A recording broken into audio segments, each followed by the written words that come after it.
Broadcasting live from the Business RadioX studios in Phoenix, Arizona, it's time for Phoenix Business Radio, spotlighting the city's best businesses and the people who lead them. Welcome to Phoenix Business Radio, broadcasting live from the Business RadioX studio inside Mac 6 Conscious Workspace in Tempe, Arizona, where we will help build businesses and connect you with the right people. I'm your host and Phoenix Business RadioX studio producer today, Kendra Maples. Today, we have two amazing individuals and amazing companies to highlight. We have Jennifer Adler, the founder and the CEO of Adler Public Relations. And along with her, we have Dallas McLaughlin, the owner of Dallas McLaughlin, LLC. Welcome, you guys. Thank you. I'm very excited to have both of you today, especially because you're in the studio with me in person, and that's such a rare thing. It's a little more fun. Right? But we're separated, right? We're feet away, so that's good. Yeah. So welcome. I'm excited to have both of you. I want to start off with just hearing a little bit about you, your company, and then we'll just kind of roll into a conversation here. How about I start with you, Dallas? Oh, you're going to make me go first. Yeah, because you were looking at me. Yeah. Okay. So I'm Dallas McLaughlin. I own a small business helping other small businesses with their web development, search engine optimization, paid media advertising. When I talk about paid media, that's going to be, display banner ads. It's going to be your paid search ads, paid social media ads, all that stuff that people click on and engage with their brands. I'm Jennifer Adler. I'm founder and CEO of Adler Public Relations. So specialize in basically anything that's a function of communications, but really the meat of what we do is media relations. So getting our clients valuable or earned media coverage, as well as event planning and management, social media, influencer marketing, crisis communications. God forbid anyone needs that. We offer that as well. Oh, wow. So started my company 2 years ago. Went through, obviously, a little bit of a rough patch last year with COVID, but coming out strong and excited to head into 2021. Yeah. So you mentioned it last year with COVID. Everyone has to mention it because it's a thing. Yeah. Right? So how was that? How, especially right after starting your company, you're probably super excited. You're starting on a high, and then, pandemic happens. Tell us about it. What happened? How'd it go? Well, Adler PR represents a lot of restaurants. Okay. So that obviously it hit us very hard and early. Yeah. In March of last year, right when the pandemic started, I had obviously a lot of restaurants figuring out how to navigate that. I represent a fine dining restaurant. They were trying to figure out if they could offer takeout and how to pivot to that. That wasn't something historically that they had offered. And coming up with really innovative promotions to keep them in business and continue to earn revenue. So it was tough. I had a lot of restaurants that had to lay off a lot of their staff. They had to close their doors with the shutdown order. Mm-hmm. I had a new restaurant in downtown Phoenix that was also like elevated chef-driven dining, and they actually closed permanently and never reopened, sadly enough. So it was tough, but I feel like restaurants are starting to, get back at it. And there's a lot of new concepts now coming down the pipeline. And it seems like things are turning around slowly but surely. Yeah. With having a company like you supporting them, were you able to kind of continue through that process with helping? Or did you notice that a lot of companies, like you were one of the first things that they were like, okay, we need to budget and we can't have this right now? Yeah. So with marketing and PR, obviously that's one of the first things that people look to cut. Which is, it's kind of counterintuitive, right? Because it's like for going into a global pandemic, it's the biggest crisis of our time. Yeah. And that's what PR can really help with is crisis communications. So we did a lot of stuff just out of goodwill to help our clients. They were not in a position to really pay. So we stayed on and helped manage messaging and help them come up with some creative promotions, all kind of in goodwill with hopes that they would obviously, continue to be good partners to us when the time came. And that really paid off for us. So we were able to keep all of our restaurant clients and still represent all of them except for the one that closed. Oh, that's not bad. Just one. Yeah. That's not bad at all. Dallas, what about you? How has that past year been? Tell us about how long did you say you've had your company for now? Well, that's all part of the same story. Ooh, okay, go for it.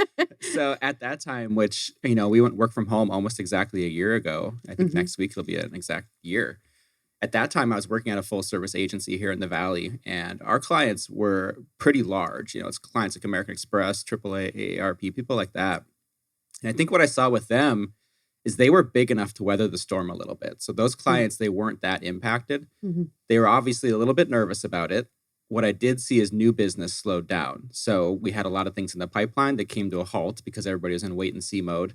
But the current business that we were working on, that was okay. That kept going.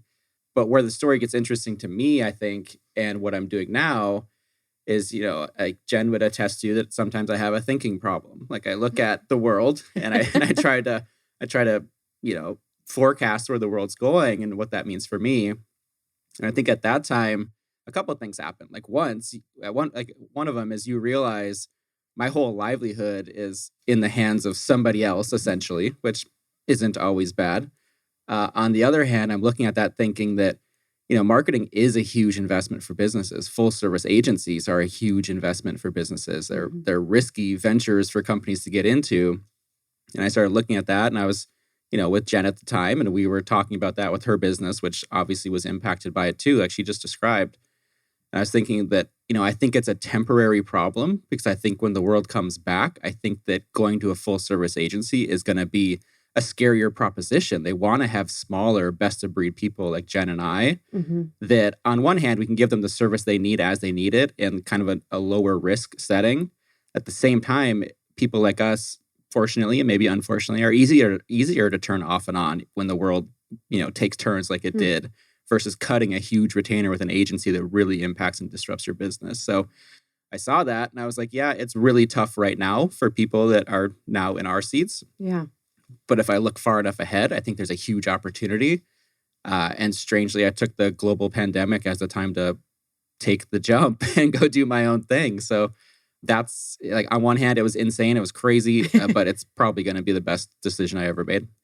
Well, and it's funny because you're not the only person that I've heard that from. I mean, it's horrible to hear about all of those companies, Jen, like you're talking about the restaurant that had to close. It's horrible to hear about the companies that are closing, but the number of new companies, the number of like new registered LLCs and new domains online, like it's crazy the positive that is coming out of this. And like you said, there's a difference when it's a big company like that and then that smaller, I guess, would you call it like a boutique company? Like you guys focusing on this stuff. So tell me a little bit more about that. Why is it better to go with maybe the smaller growing guys like you as opposed to that bigger marketing firm that's covering everything? Yeah, I think there's a lot of reasons. As Dallas mentioned, definitely flexibility. That's one of the things that working with a smaller provider can certainly offer. Like if you work with a large agency, we both come from the large agency world. So very familiar with how they structure them, how they work.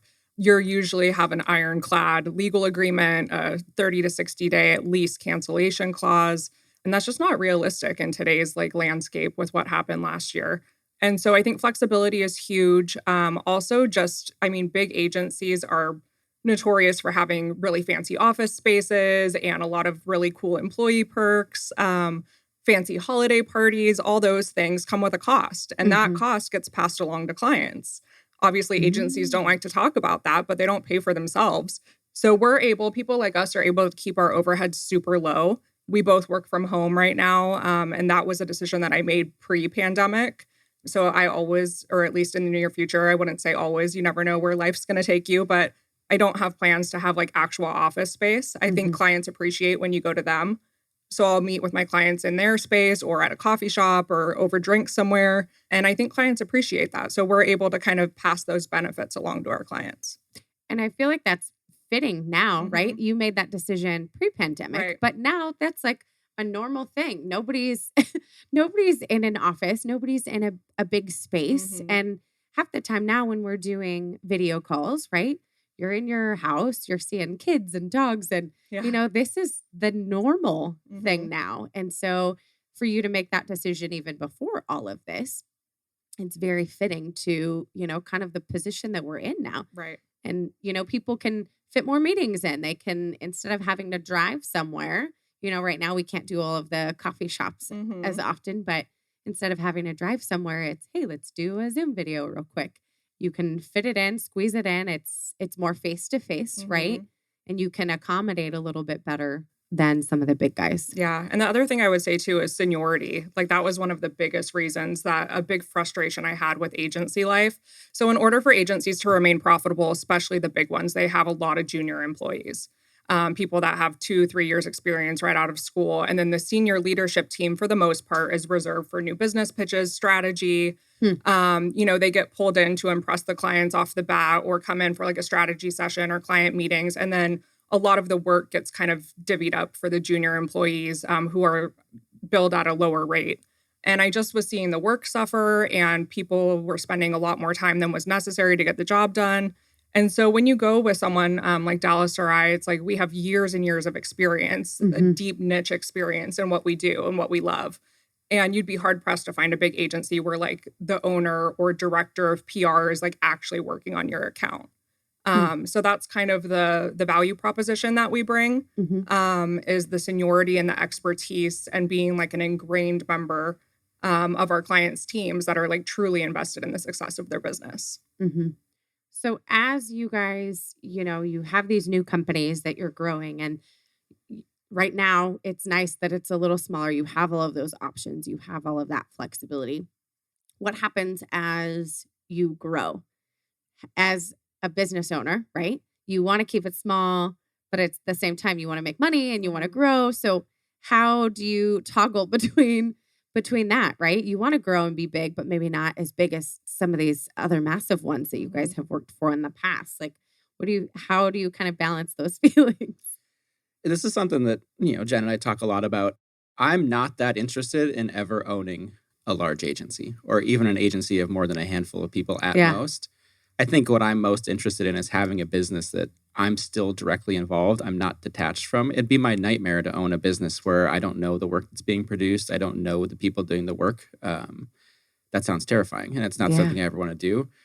I think there's this idea of like two sides of a pendulum, of like the CEO that's a maniac after all the cash in the world that wants to grow this huge company, then this idealistic view of money doesn't matter, who cares? I think there's actually a very real opportunity right in the middle of like, I can run a good, healthy company and be happy and satisfied with what I have, and just be good with that, and live my life and hang out with my kids and go on vacations and work from vacation and all that stuff. So that's my idea. And I think there is a kind of a middle ground on the step and repeat behind you guys. There's the symbol for Conscious Capitalism Arizona. And that's really what that is. It's a balance of making money and profit, but also supporting your stakeholders, your staff, your vendors, and that balance of doing right, doing good in the world. How can you give back, but that you can make money? You don't have to necessarily be the giant one like you're talking about.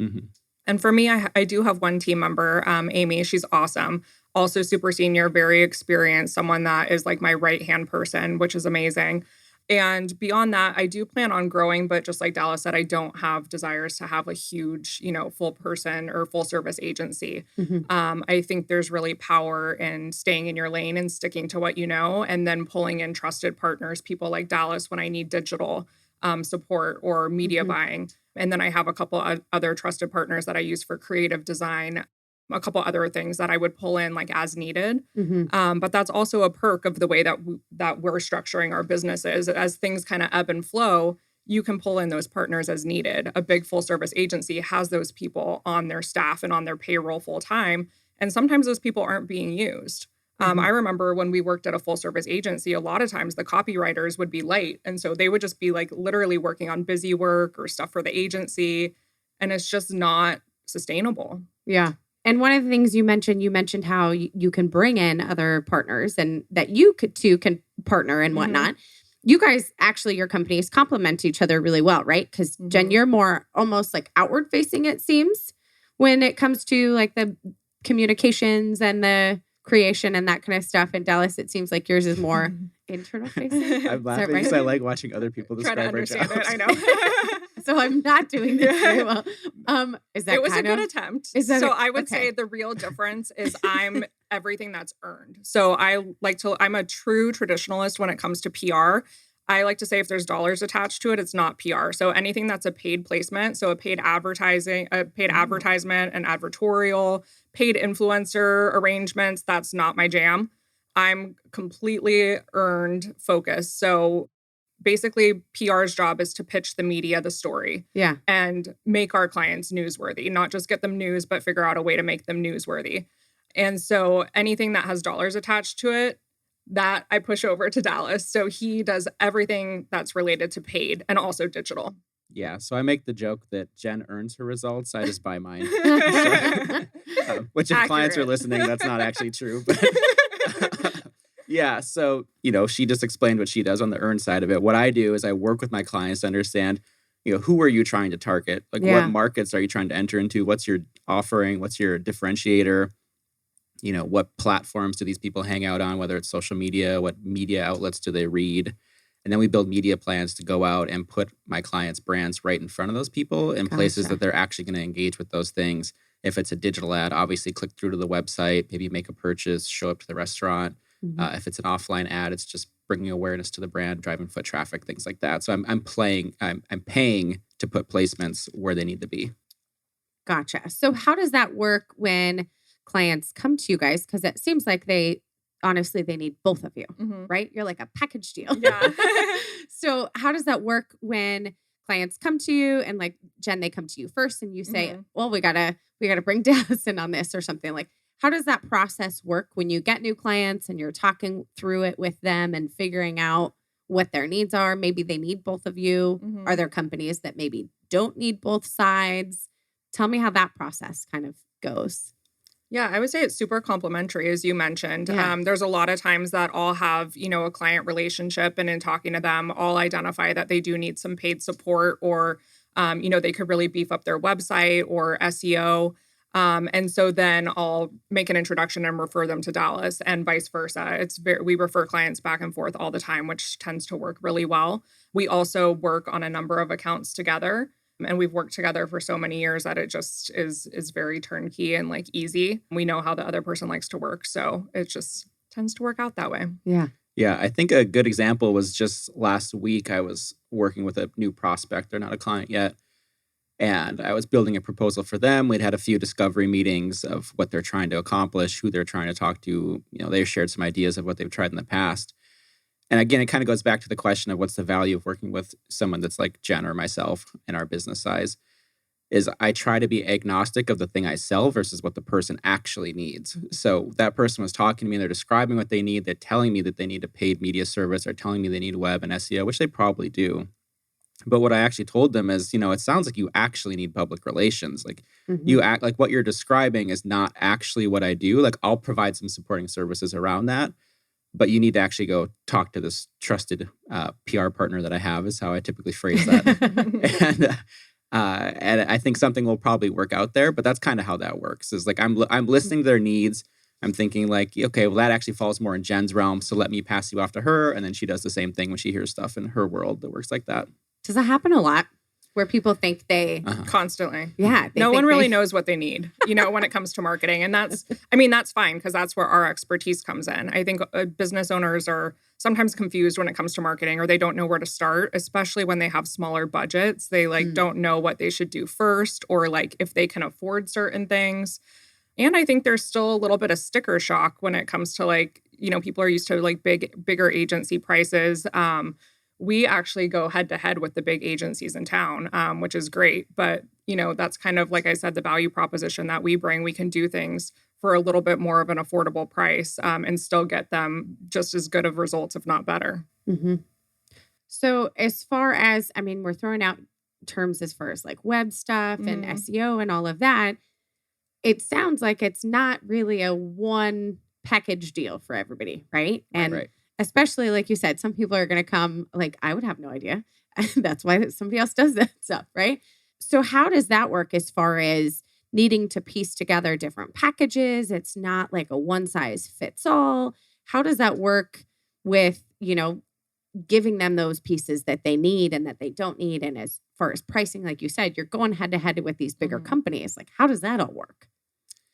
Yeah, I think from my point of view, I try to take an empathetic view of what the business is going through. I think sometimes when we're on the marketing side, and I do this a lot, is we're a little bit jaded and think that everybody knows what we know.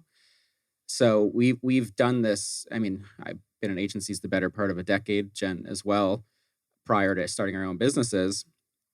And we've seen, hundreds of people come through those walls and describe problems they're experiencing, describe their businesses, describe what they're trying to do. Like we've seen and heard all of it at a certain point. That's probably when we decided to move on with our lives. But so now when we're working with our clients who oftentimes are on the smaller end, not saying we don't compete with the big agencies as well, it's their first time. It's the first time that they're going to an outsourced person to try to say, hey, here's this problem I have. What do I do about that? So you have to be empathetic and sometimes realize that they don't know what their actual problem is. And you have to help them and guide them and put up bumpers. And, ultimately, you have to give them what you think is your best recommendation. When it comes to my services, which are a little bit more varied because does involve some paid media, some SEO, some web development and design, I have to kind of flight some of that out and say, well, you can't really do the paid piece until you've got a solid website, and you can't do the SEO until you've got a solid website. So let's focus for a few months there and then step into the SEO and then step into the paid. So it's like building plans for them. It's almost like a workout routine. Like if you just show up at the gym, you don't know what to do. Like somebody's got to tell you, like, here's the plan. Like follow this plan and you'll be successful. And then it's their decision to trust you and trust the process or not. Yeah. That's how it works. Huh. Yeah, and for PR, it works the same. We like to be super strategic. I feel like a lot of PR practitioners just start like pitching things. That's not how I prefer to work. I like to have like what I call like a PR plan or a roadmap that we're working against, where we're identifying opportunities 3 to 6 months out and talking about different things that like owned announcements that we could be pushing out, things that our clients have that are newsworthy, along with editorial opportunities that a lot of the publications already have planned. And then just positioning our clients as experts. So a lot of times we'll start, if it's a client that has national relevancy, but maybe is based here, we'll maybe start with local public relations first and really own the Arizona market, which is a little bit more obviously affordable than doing a big national PR campaign. And then once we've kind of like mastered that, we'll start branching out regionally and nationally. So it's just kind of biting it off in chunks and flighting things, as Dallas mentioned. And you kind of mentioned some of these pros, right? But are there any other like pros and cons for, executing media, the website, the SEO? Everybody talks about SEO. Dallas, you can explain what that is, just in case somebody doesn't. But what are some of these other kind of pros and cons to all of this? Well, I don't know that it's pro or con, but I think you need to be focused in your approach. Like you need to know, like what I just described. If you come to me and tell me that you want to go do this big paid media buy, you want to buy up these billboards, these print ads, or these Facebook ads, whatever, I might look at that and say, you're going to light that money on fire, because if anybody clicks on those ads, what do you think is going to happen when they get to this website that barely works, or they don't understand what you even do? Like there might be a whole branding and messaging thing that has to come first. So that's kind of the con, is just getting out over your skis a little bit too much as a business owner. And, you read a headline on, CNN the other day that says businesses need to be doing these 6 things. And now you called me. Like, that's not really how that works. So that could be a con. The pro is, you can just call one of us and we'll tell you what to do. But it seems like you guys are so authentic and honest. And I'm sure you're coming across clients that you're saying, hey, you actually don't need this. And they're probably very confused why you're being so honest about it. But it's way better than, like you said, some of these other bigger companies, they're probably less likely to be the honest ones and say, hey, you don't need this. Right. We've been a part of those agencies for a long time, and they're all great. Like I loved all of my time when I was there. I don't have any regrets about any of it. But they have quarterly financial goals, just like other businesses do, the agencies do. They've got, weekly SOWs, statements of work that they've got to send out, like volume goals and things. So a lot of it is a lot of, well, this is what they asked for, so this is what we're going to send them. And there's a detachment from the people doing the work that are then shooting those things out, because they don't really care. They know they've got goals to hit, and they know that they want to get a bunch of yeses and celebrations and ring the bell when the sale closes and all that stuff. So they'll go down that path for better or worse, where I think for us, we're trying to build those relationships. We're going to, like I always say, like, I'm going to do this for the rest of my life. I'm not going to make stupid decisions today. I'm going to do this forever. So let's make some smart decisions. Yeah. And this isn't my anecdote, but Dallas recently actually told a new business prospect there. He's up against a bunch of different big agencies, and every single agency has told this company, like, you really need a new website. And Dallas took one look at it. He's like, they don't need a new website. He's like, I think I'm the only person that told them that. They need some improvements on their website, but like they don't need to completely rebuild it.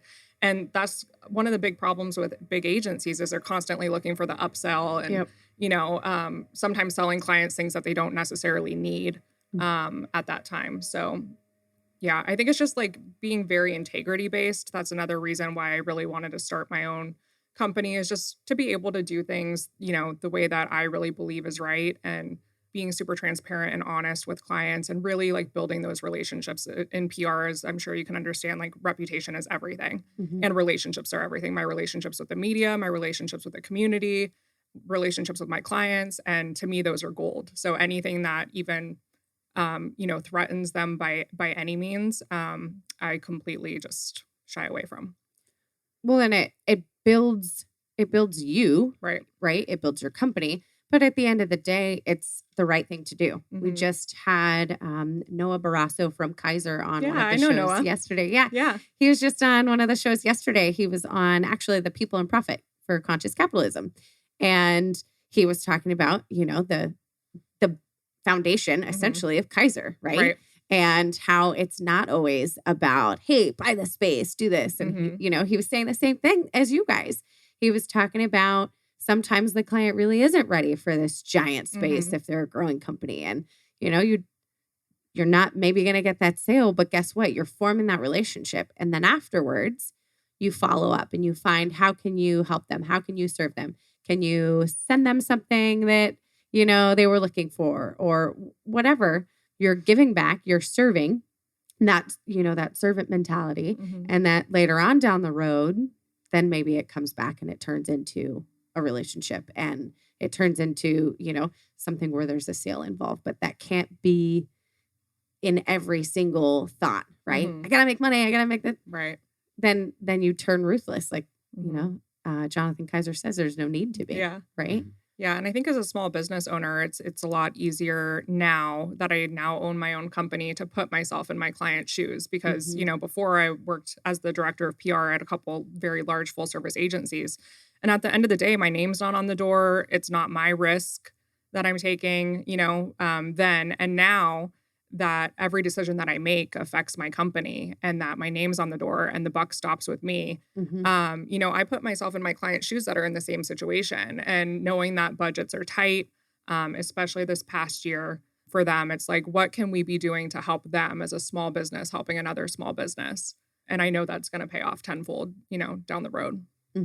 Yeah, I think what I always say, Jen and I just had a pretty intense conversation about this a couple weeks ago, maybe last week. I'm like, oh, geez, where's this going? We're not going to talk about that. But what I always say is, like, keep your thing your thing. And I think it's super risky to be looking at your clients or anybody and saying, like, well, I could sell them that. Like, I could do that. Like, I can figure this thing out. It's like, but that's not what you do. Like, that's not your thing. And if you start chasing every shiny object, you're going to all of a sudden find yourself so out of your depth that you don't know what you're doing, and it's going to come back to bite you. So either pass on it entirely or find somebody like myself, public relations. I give it to Jen because I know she'll give it back someday, and does all the time. But yeah, just keep your thing your thing. If you start going down these paths trying to sell everything that you don't even know about, you're going to be in trouble. It's risky. Well, and what's interesting that I feel like not a lot of consumers know is most full service agencies didn't start out that way. They started as their core competency. So like a lot of full service advertising agencies started with creative, because that's like the core of, design and advertising. And then as needs developed, as clients came to them and said, hey, we really want to get into media buying. Can you guys do that? No, they actually couldn't, but they found a way to do it and added a team member or a contractor or whatever it may be. And then that turned into eventually a media department. And same thing with PR and social media and influencer marketing and anything that you can pretty much think of. It didn't start out, for the most part, as a full service agency. I've been through agency mergers and acquisitions, and a lot of times that's done to bring in a service or bulk up a service that you don't have as your core competency. So unfortunately, what you get is an agency that's really good in one space, and then everything else that they've kind of added on over the years may not be as amazing. There's some agencies that can do, a lot of things well, especially the older agencies that have had more time to build up those departments. but we do see that a lot with full service agencies. So it's kind of better to have like the best in class, either solo practitioners or boutique firms that really stay in their lane and specialize in what they do, and then use someone who's an expert. Like you said, you guys can pair together. You can hand off to each other. So your two companies complement each other very well. Are there any other things that come up? Like, Dallas, if you're sitting and you're talking with a client and you're like, okay, you need this, let me hand you off to Jen. But is there anything else that comes up in those conversations, either one of you, that is another type of company, boutique, partnership, whatever, that you have to refer clients to as well, that's kind of in the same realm aside from just your two companies? Yeah, I see it a lot on the creative side, because if you think of paid media, everybody needs something to click on. If it's a computer, and if you're going out of your business, so if you're outsourcing your paid media buying, your web development, things like that, that means you probably also don't have an in-house graphic designer. So I do have people that, again, same thing. I just tell the client outright, hey, I don't do that, but I know who does. And I know what you're trying to accomplish. So what I always say is, like, I'm kind of the quarterback of the situation. Like, I work with the client and I say, hey, I know your goals. I know your mission. I know what you're after. Let me go find the right creative person for that. I'll work with them. You guys will work directly together in terms of you pay them. I don't want to be a pass-through or anything, but I'll make sure they understand what you're trying to do, because we're all in this together, and I'll pick that partner. Because again, kind of like what Jen just said, if you go to a full service agency, let's say you're a finance company, well, they're going to show up to that presentation and say, we are the industry leaders in finance creative or whatever. Well, next week you're an e-commerce company. Hey, now we're the leaders in e-commerce. But when you're working with people like Jen and I, we can go out and say, oh, I know somebody who's super strong in that industry vertical. Let me find them. And then the next time, hey, it's a different client. Okay, well, I know this other person who's really strong in this arena. Let me go get that person this time. So you can kind of build these little all-star casts instead of being tethered to like the big agency experience. And then it adapts it to the needs of that client. If you know, maybe a couple of graphic designers or whatever, like you mentioned, you can match them with maybe which one would be the best fit. Exactly. So when you guys are looking to, refer somebody to a different company for that piece that needs to be fulfilled, do you have anything that you personally look for when you're referring to another company? Or, I mean, Jen, like you said, your name is on that, right? It's a relationship, it's building. You don't want to give them to somebody that then doesn't turn out well, right? Yeah. And then they're like, well, great, Jen gave me that guy's info. What are you looking for when it comes to partnering and referring clients to other companies? The way that I approach it is, working in full service agencies for so many years, like more than a decade. I have long-term relationships with people in all of those different industries. So I tend to draw upon people I've worked with in the past rather than just, finding someone from scratch, someone that I know does really good work, someone I know how they work, and someone who I share similar values with. I think that's important. I have partnered since I've started my new company. A lot of other small marketing companies have come to me that don't have PR capabilities and have said, like, hey, we're representing this client. We really need PR. Would you be interested in partnering with us? I've definitely had different experiences doing that. That's been a learning. But I am partnered with someone right now that's working out really well on a client. And I would say it's because we share similar values. And also I've learned over the course of doing that, like what stipulations I need to be successful. So for instance, like having direct client contact, like from a PR perspective, that's really important to understand from the client's mouth what their goals are. What their story is. Like one of our biggest frustrations of working at full service agencies was there's always this account service department that was kind of like the middlemen that would, speak with the client and then take back to the team like, hey, here's what the client wants. And a lot of times what they're communicating is not either something that I would recommend from a PR perspective or something got lost in translation. And so for me, it's really important to have those direct conversations and also manage expectations. So I'm super honest with a client. And also, as I said, my relationships are really important with the media. So if there's something that a client wants to pitch and I don't think it's newsworthy, I'll have an honest conversation with them about that and either figure out a way to make it more newsworthy or just tell them, hey, this is not something that I would recommend pitching. So I think just having that, open communication is really important, whether you're partnering with a contractor or another marketing agency or whoever it may be. And I think how you were talking about that communication directly to the client. That's so important, because then it turns into the worst game of telephone ever, right? Because then by the time it trickles through however many people in order to get to you, well, what they actually said and what they actually envisioned and what actually was executed could be two completely different things. Exactly. Interesting. What about you, Dallas? So on the question of like outsourcing, how do you know who to pick and all that stuff? Yeah, if I'm partnership, clients, all that stuff. So I think for me, I learned a valuable lesson on that one, during, 2020, within the last year. The way I've kind of always approached my craft is like a client came to me and they said, hey, I need this thing built. I did the usual thing of, I don't personally do that, but I know who would totally crush this project. And I went straight to that person. They were all on board, put them with the client. Everybody was high-fiving and happy. Then a couple of weeks later, I had to meet with my client and they were like, hey, by the way, we're not going to use that person. And I was like, really? That surprises me. Why is that? This was a time where, it was 2020. Jen knows the story. I know the story.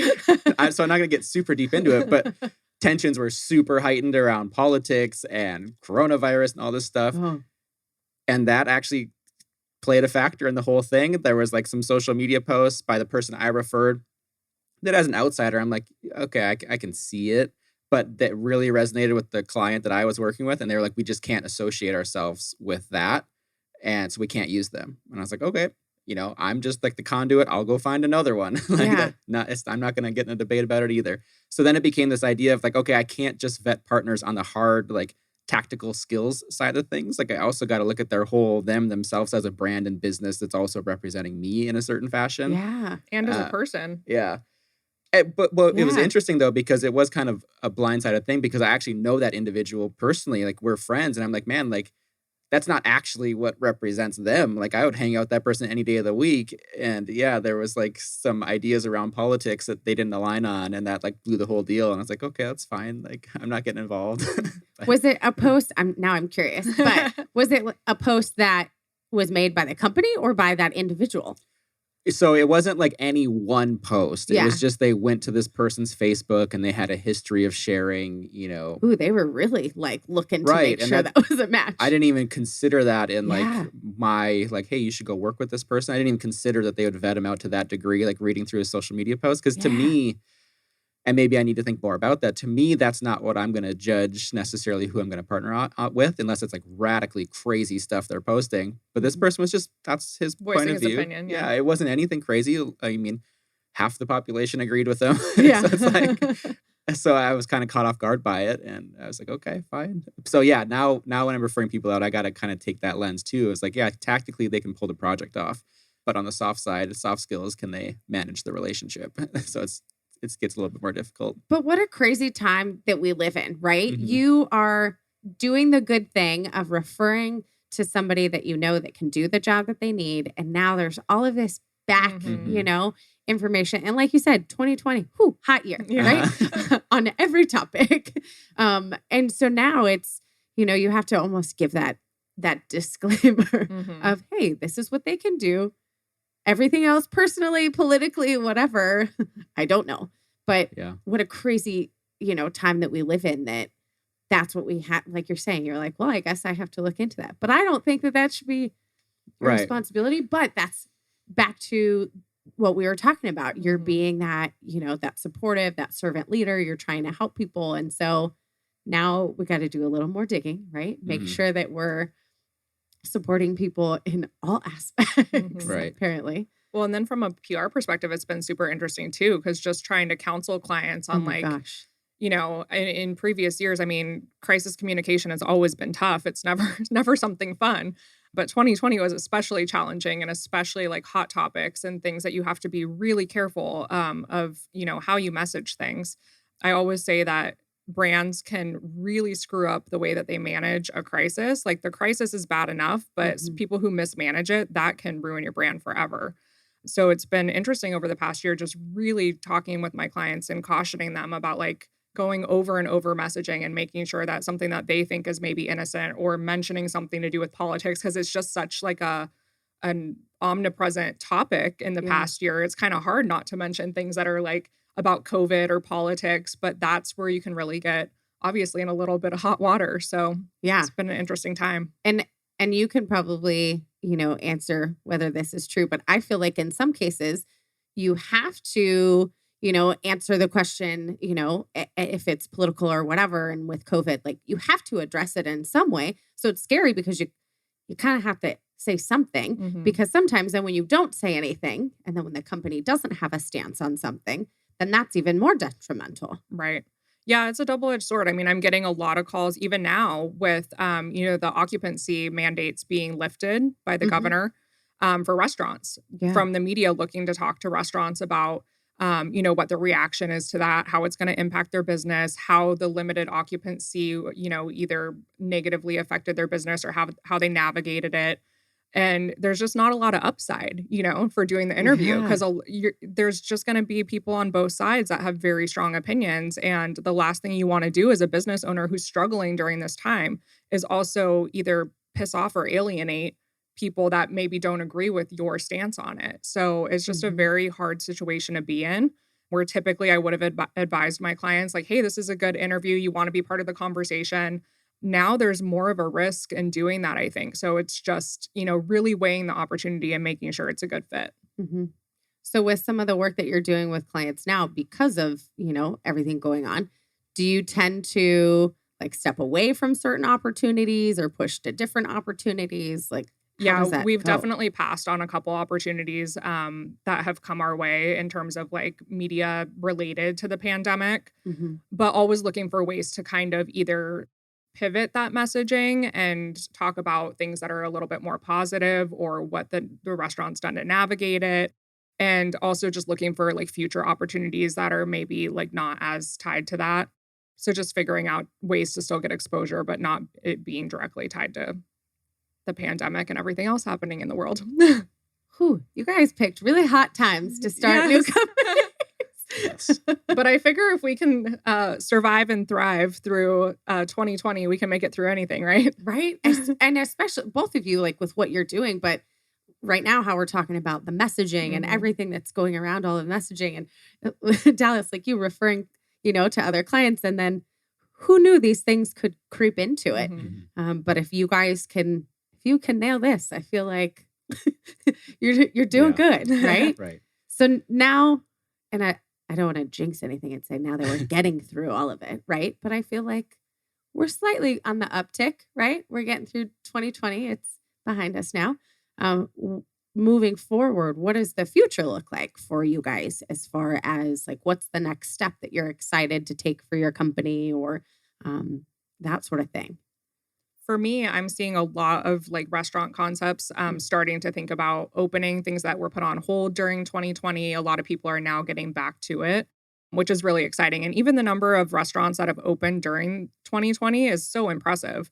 So I think things are starting to get a little bit more back to quote unquote normal, or at least trying to. But for me, I learned a valuable lesson. Like I love the hospitality, food and beverage space. And that's really where I was focusing my business initially. Over the course of my career, I've represented literally anything you could think of. I was at a really big agency and represented very big clients there, like Blue Cross Blue Shield and Arizona Lottery and Tropicana Las Vegas, stuff like that. Lots of real estate clients, finance, healthcare, like pretty much anything. But when I started my company, I really wanted to do things that I was very passionate about. So kind of fell into the hospitality space. And for me, that was a really big learning lesson is, the need to diversify your client roster. And so I've picked up a couple of real estate clients. Dallas and I actually share one of them, which has been great. They're obviously doing very, very well right now since the real estate market is hot. And just kind of moving forward, I still plan on obviously representing food and beverage because that's one of my passions, but just diversifying a little bit more and representing more of a breadth of industries. Nice. Yeah, I think what has me excited, kind of going all the way back to the start of this interview, how we talked about, I really think best of breed individual sole proprietors and small businesses got really gutted by the pandemic. But I had the hypothesis then that was a temporary pain for like a long-term opportunity. And I think we're seeing that turn back around. And just in the last 2 months, I've had clients that have come back, well, not come back, they're new clients to me, but have come back to an agency or a marketing service and have said, hey, we cut our budgets entirely during the pandemic. Now we're back. now we're looking at somebody who can be scrappy, hyper-focused in what they do and really execute their craft at the level that we need without all of the noise and the distraction of, the big agency setting. Mhm. Like, we need somebody who can be in the firefight with us, be that gunslinger, like, on our side, and, like, go get this thing done because, we've been hurt for a year and it's time to come back. And those are the clients that I really want to work with, that it's like, yeah, that's what I want to do too. Like, I want to be in those trenches and fight with you, and let's go do this. And that's what has me excited. Yeah. Do you have a type of industry that you'd like to see some clients from? Yeah, unfortunately, it's exactly what Jen just described. I love restaurants and I love travel. I love hospitality. Those are the things that I can really get in the minds of their consumers and what they're trying to do. And I can really figure out how to drive them foot traffic. If it's resorts and hotels, I have a lot of experience and I'm really good at driving hotel room bookings. So it's just like, again, you find your craft based on your experience. I know there's things I'm not good at, and I can tell you exactly what those are. I'm not gonna. But I know those are the things that I'm really good at. It's like restaurants and hospitality, and those are the things I really like. So you said something that was very creepy, that you can get into the minds of the consumers. Mm-hmm. Does that tie into, and this is why I was thinking in the beginning, you're more of that internal kind of back end, is because of the digital marketing, the data, the tracking. Does that wrap up into all of that creepy getting into their brains that you're mentioning? Yeah, absolutely. So that's really what I love about what I do is I'm really good at spotting patterns in numbers and data. And that's why, you asked me before we came on air what my superpower would be. And I said a perfect memory. Yeah. And that's part of it, is because I just love looking at what are consumers doing? What are the trends? What are the behaviors? How do we take advantage of that? How do we, one thing I was talking about with a client yesterday, conferences are coming back, event spaces are opening back up, and they have big national conferences in their specific industry.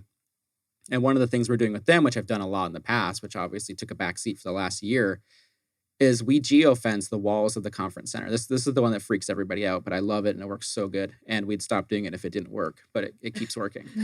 So we geofence the walls of the event center. So literally down to within 3 feet of the physical walls of the building. And as soon as people walk into that space, we grab everything off of their cell phone, all of their apps, their social media platforms, their email, their age, gender, income. And where it gets real creepy is we can reverse engineer that and say, if it's a restaurant, for example, this is what we do with restaurants a lot. Where were they 2 hours before they came to our restaurant? What was their path into the restaurant? Which freeway did they drive down? And then we can watch them 2 hours after they leave the restaurant and see, where did they go after? Did they go shopping? Did they go back to work? Was it lunch? If they went back to work, where do they work? And then we can ping those devices in the middle of the night, 3, 4 a.m., consistently for several nights in a row. And if it's sitting in the same spot, that's probably their nightstand. So we know where their home is. And all this data informs, well, where do we go place our next set of ads? Do we buy some freeway signs in this freeway because we know that people coming in and out of our restaurant are driving past it every day? How does this inform our direct mail strategy? Because we know where everybody lives now. All of this information on our cell phones is readily available to everybody. And I like using it. And it really helps my clients succeed in what they're trying to do. I'm like literally sitting here staring at Jen with my mouth open. Yeah.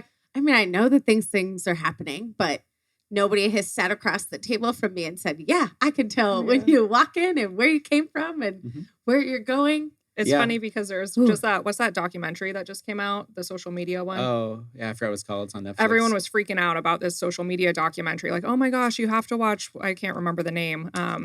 But Dallas and I watched it because of all the hype. And we literally were watching it for like 5-10 minutes. And we looked at each other. We're like, this is stuff that we do as a living. This is and to us, it's like, how do people not know this? You know, and everyone was just so freaked out about it. It's like, yeah, that's the way of the world. That's how we do our jobs, especially him. Yeah. And if you work in marketing, that's just kind of a given. But it's funny, like how many like consumers just aren't aware of the data that's available, especially from your cell phone. Yeah. It literally is. It's everything. Yeah. And people don't realize that.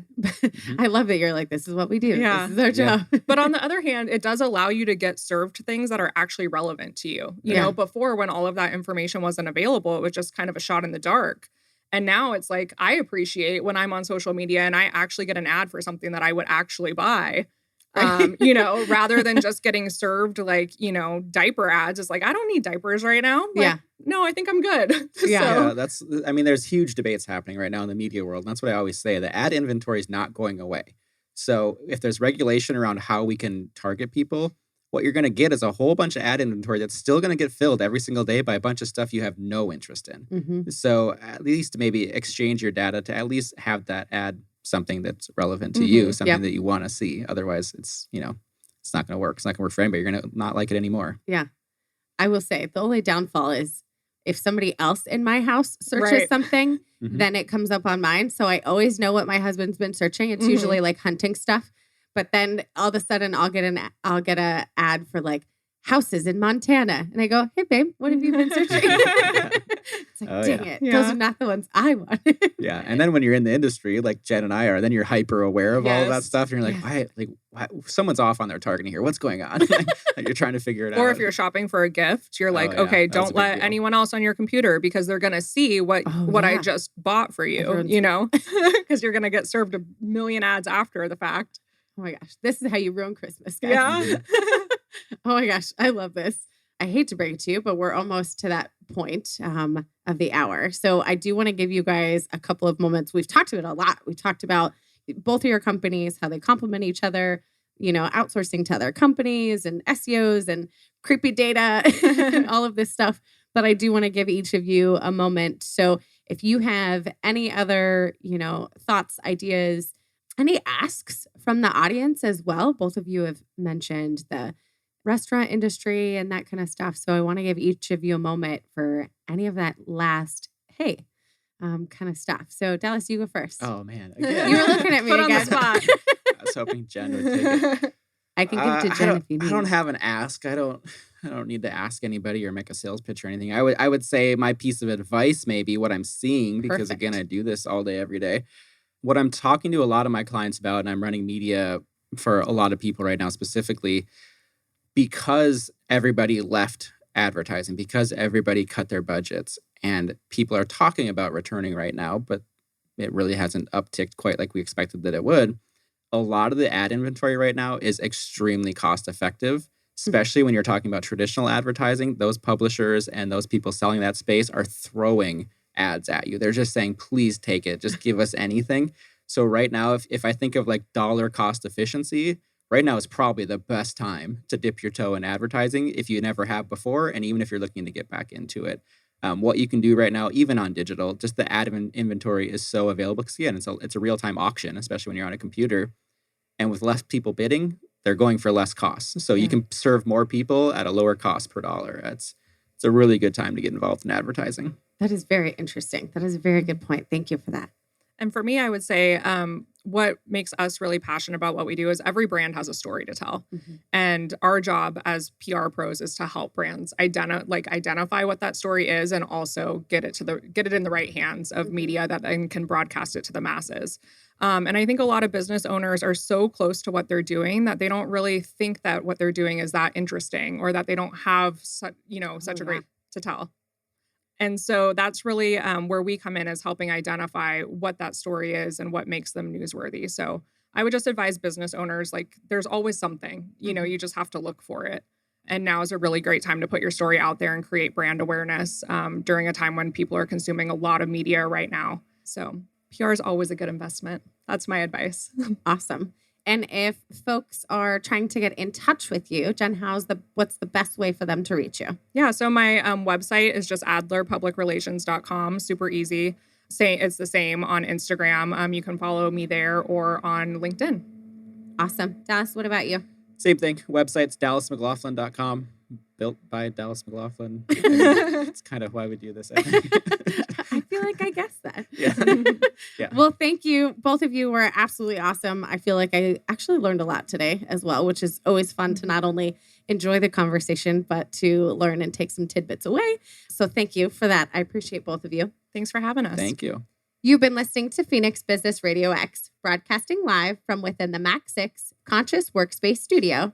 Some media leans left, some leans right. We lean business. Until next time, this is Kinder Maples. Thank you for listening.